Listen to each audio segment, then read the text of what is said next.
Hey, what do you get when a country implements a policy of extending a country's power and influence through diplomacy or military force? Imperialism? Anyway, here's some good examples of imperialism. Got that? Good. So, let's start with Christopher Columbus.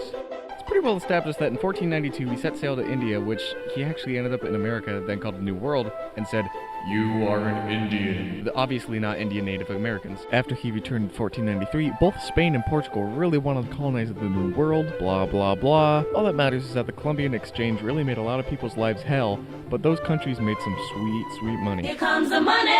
Anyway, because of Christopher Columbus thinking that enslaving natives was a good idea, and because Spanish conquests were the hot new thing to do in the New World, lots of people died. Especially the complete destruction of the Aztec and Inca empires and native tribes. There was also the Great Dying, which there was lots of dying, but it wasn't great. Cool.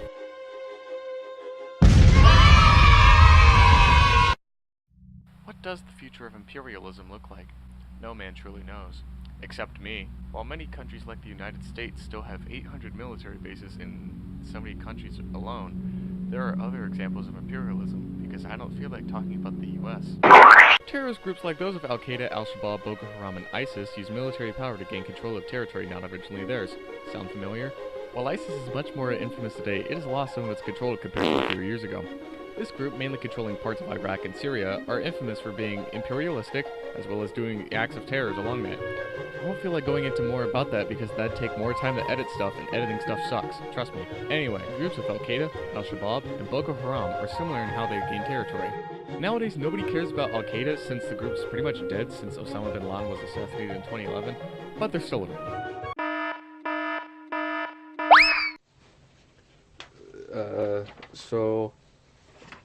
Basically, how do they compare? Both took over others' lands with their power. Yeah. They took it for their own gain. Yes. Yes, they did. Okay. And then, both used it as a way to show power. Yeah, that's true. Differences between colonization of the Americas and terrorist groups is terrorism. Yeah, that's terrifying. And colonization took place over hundreds of years. Yeah, that's true.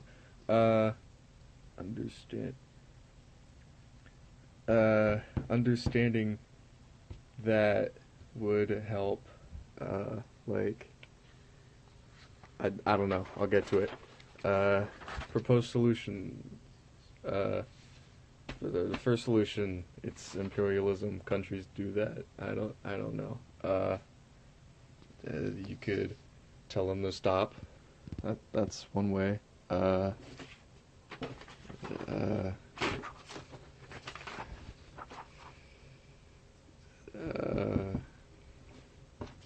could.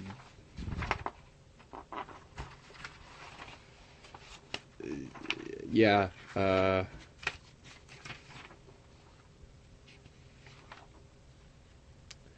could also,